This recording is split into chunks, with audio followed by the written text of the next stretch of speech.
A Câmara aprovou nesta terça-feira um requerimento de urgência para um projeto de lei que pune empresas que fazem pesquisas eleitorais. A urgência é uma maneira de acelerar a tramitação de um projeto e permite que ele seja votado diretamente pelo plenário, sem que tenha necessidade de ser apreciado pelas comissões. Esse texto foi aprovado com 295 votos favoráveis, 120 contrários e uma abstenção. A base do governo quer votar o mérito do projeto ainda nesta semana, só que a parte da base governista, como republicanos, prefere deixar para depois das eleições. Eu quero começar a análise e a discussão com o Felipe Monteiro. Você acha que há necessidade desse tema ser votado com urgência, ou seja, não passar pelas comissões e ser analisado diretamente em plenário? Não, com certeza não. Esse tema não tem necessidade alguma de ser votado com urgência.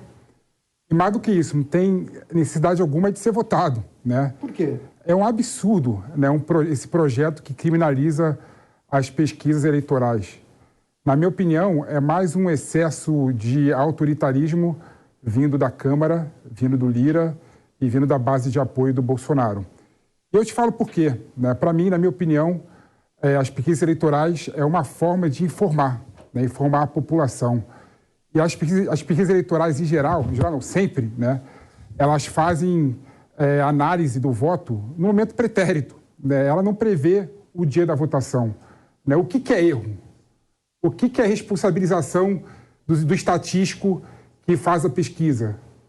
Isso são temas muito difíceis de você precisar. Então, assim, eu acho um absurdo, né? Mais uma vez, eu acho que vivemos tempos obscuros e esse projeto de lei que criminaliza a pesquisa vai nesse sentido. Se a pesquisa errou, se a pesquisa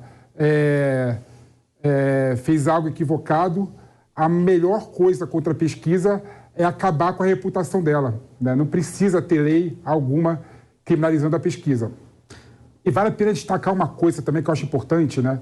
Requerimento de urgência não significa absolutamente nada, não é? Aqui, para os espectadores entenderem, né, normalmente na Câmara, o projeto de lei é obrigado a passar por, no mínimo, 3 comissões, né?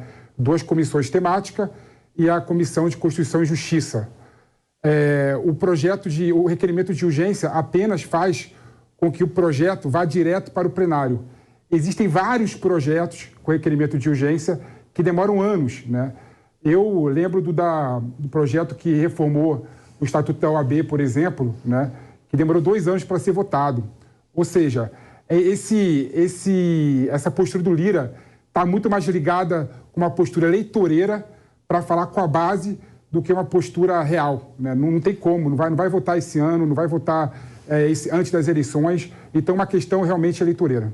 Tá, o Arthur Lira, que é o presidente da Câmara Federal, apesar da aprovação do requerimento que prevê a tramitação em regime de urgência, disse que é importante discutir e debater esse projeto, ainda que seja diretamente no plenário. Agora, Marco Antônio Costa, claro, o Marco fez algumas feições que eu imagino que ele queira rebater o colega dele, mas essa proposta, ela altera um outro projeto de lei que estava parado, e essa proposta de Ricardo Barros, que é o deputado do PP do Paraná, líder do governo na Câmara, diz que ele pretende evitar a repetição das divergências, das discrepâncias entre as pesquisas e o resultado final do primeiro turno das eleições gerais, que ele disse que esse tipo de erro pode influenciar, inclusive, no resultado das eleições, Marco. Boa noite, Daniel. Boa noite, Felipe, a audiência da Jovem Pan. Olha, de fato, eu não concordo nesse ponto. Em alguma medida, eu concordo aqui com o Felipe. Eu não concordo com a criminalização de qualquer tipo de erro. Você pode, sim, ter um erro doloso, você pode ter um erro de ordem culposa por parte dos institutos de pesquisa, mas, de fato, eu acredito na morte natural. O mercado se autorregularia. Não é nem questão de autorregular. Acho que você pode, sim, estabelecer alguns parâmetros, até no ambiente legal. Você pode colocar parâmetros de auditoria, parâmetros de transparência, para conseguir verificar como aquela pesquisa foi feita, se o índice de confiança está correto, para determinar algumas regrinhas do setor. Isso eu acho ok.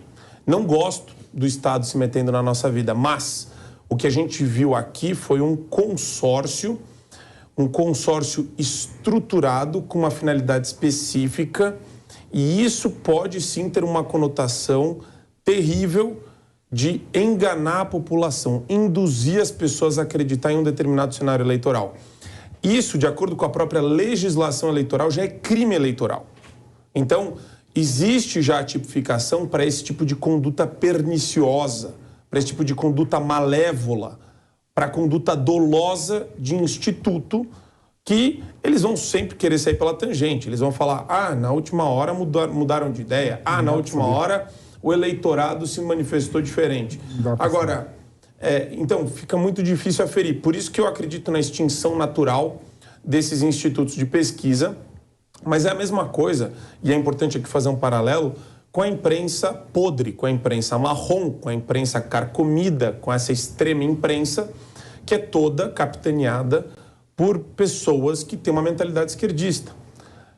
O que você faria? Eu, por mim, é sempre mais liberdade para esse pessoal. Porque uma vez que você começa a mostrar como eles são militantes, como eles enviesam qualquer tipo de assunto, reportagem, como eles manifestam opinião dentro de manchete para enganar as pessoas que estão lendo, quando isso começa a ser escancarado, as pessoas deixam de oferecer credibilidade, deixam de dar credibilidade para esse tipo de meio de comunicação. E eles vão entrando numa morte, só que não é uma morte da noite para o dia, é uma morte lenta. Então pega, por exemplo, algumas revistas, pega alguns jornais, eles têm sim uma morte lenta. Essa extinção deles vem acontecendo com esses últimos anos.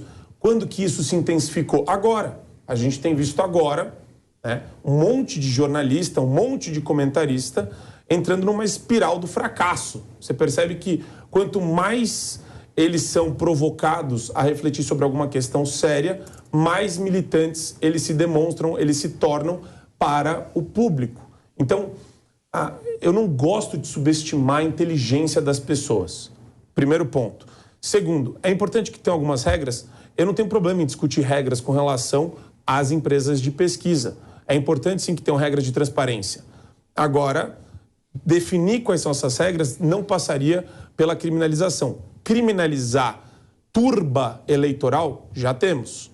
Então a gente tem que pedir para a Justiça Eleitoral fazer o seu trabalho.